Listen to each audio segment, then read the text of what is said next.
নেককার পরেজগার মজলিসে বেশি বেশি ওঠা বসা করা। কি বললাম? নেককার পরেজগার মজলিসে উঠা বসা করা, চলাচল করবেন যাদের সঙ্গে, তার জন্য নেককার পরেজগার ব্যক্তি হয়। কারণ আপনি যেমন আপনার বন্ধু তেমনই হবে। বন্ধুর গুণ আপনার মধ্যে চলে আসতে পারে, আপনার গুণ বন্ধুর মধ্যে চলে যেতে পারে। পারে কি পারে না? পারে কি পারে না? লোহার সঙ্গে চুম্বুকে ঘর্ষণ দিবেন 10-12 বার, দেখবেন ওই লোহাটা কি করে, ওরও ভাব একটু আলাদা হয়ে যায়, ও একটু আকর্ষণ করতে শুরু করে দেয় না? কারণ কি, ও ওর সঙ্গে কিছুক্ষণ মিশেছে, তাই অটোমেটিক এটা মানুষের ফিতরাত না, ওটা প্রত্যেক সৃষ্টি জগতের ফিতরাত, যে যার সঙ্গে মিশে তার চরিত্র অটোমেটিক তার ভিতরে প্রবেশ করে ফেলে। আপনি যদি কোনো পরেজগার আলেমের সঙ্গে যদি চলাচল 1 মাস আপনি করে রাখেন, ওই আলেম যদি তাহাজ্জুদ গুজার বান্দা হয়, তাহাজ্জুদ গুজার ব্যক্তি হয়, আপনি তার সঙ্গে বন্ধুত্ব করেন, 1 মাস চলাচল করেন, অটোমেটিক দেখবেন তাহাজ্জুদের সময় আপনারও মন চাচ্ছে যে আমি একটু নামাজ পড়ি, আমি তাহাজ্জুদ পড়ি। মনে হবে কি হবে না? কথা বলেন। অটোমেটিক হবে।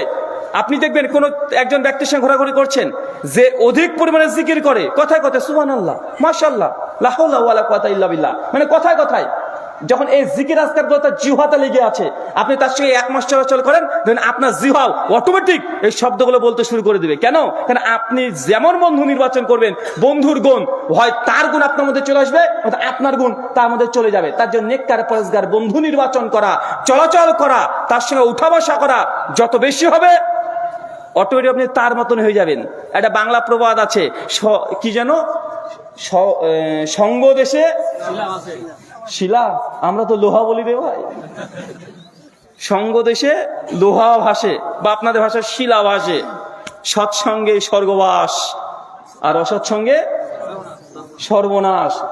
দেখবেন কেউ যদি চুরির লাইনে ঢুকে গেছে না, মানে ধরেন মোবাইল চুরি করে ও বিক্রি করে, ধরেন ওর কাছে অটোমেটিক কত লোক চলে আসবে মাল বিক্রি করতে, মানে যে লাইনের তার রাস্তা প্রশস্ত হয়ে যায়। নুআল্লিহিমা তাওয়াল্লা মুসলি জাহান্নাম, যে রাস্তায় চলবে আল্লাহ তাকে সে রাস্তায় চালিত করবে, তারপর তাকে জাহান্নামে নিক্ষেপ করবে। সূরা নিসা 115 আয়াতের শেষ অংশ।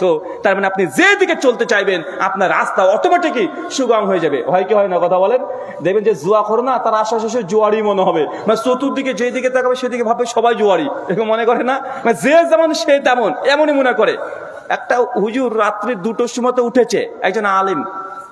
এখন আলেম সাধারণ ভাবে উঠেছে, রাত্রে তাহাজ্জুদ পড়বে, ওই পুকুর আছে, পুকুরে একটু ওযু করছে, ওযু করতে রেখেছে, রাত্রে 2টোর সময় এটা তাহাজ্জুদ পড়ে ফজরের জামাতে উপস্থিত হবে। আর পাশে হ্যাবলা, মানে আমি এমনি বলছি, মানে জাস্ট একটা মানে গল্পের টাইপের, একটা হচ্ছে একটা শিক্ষামত নৈতিকতার গল্প, মানে একটা মোরাল শিক্ষা দেওয়ার জন্য। আরেকজন আছে, ও হচ্ছে ডাকাত, ও বেটা রাত্রে 2টোর দিকে চুরি করে এসে পুকুরে ও এসে হাত মুখ ধুচ্ছে। চোর তখন বলছে, আরে সর্বনাশ, হুজুর আবার কবে থেকে এই লাইনে নামলো রে? হ্যাঁ, হুজুর কবে এই লাইনে নামলো? আমি শুধু একা না, ও করে, আজ তুমি দেখে নিয়েছি। আর হুজুর তখন ভাবছে, কি আবার এই হ্যাবল এবার কবে থেকে আল্লাহর ওলি হলো? আরে এই লোকটা ভালো পেয়েছে, আলহামদুলিল্লাহ, মাশাআল্লাহ। এও তাহাজ্জুদ পড়ে। লোকটা দিনে বলে খুব বাজে কাজ করে, রাতে তাহাজ্জুদ পড়ে। মানে উনি ভাবছেন তাহাজ্জুদ পড়ে, আর এ কি ভাবছে যে আমার লাইনে চলে এসেছে। মানে যে যেমন সে সেরকম ভাবে। ভাই একজন আছে না, নাই? কথা বলে। তাই আপনি যদি নেককার পরেজগার ব্যক্তির সঙ্গে চলাচল করেন, অটোমেটিকই আপনার ঈমানের নবায়ন প্রতিনিয়ত পরিবর্তন হবে।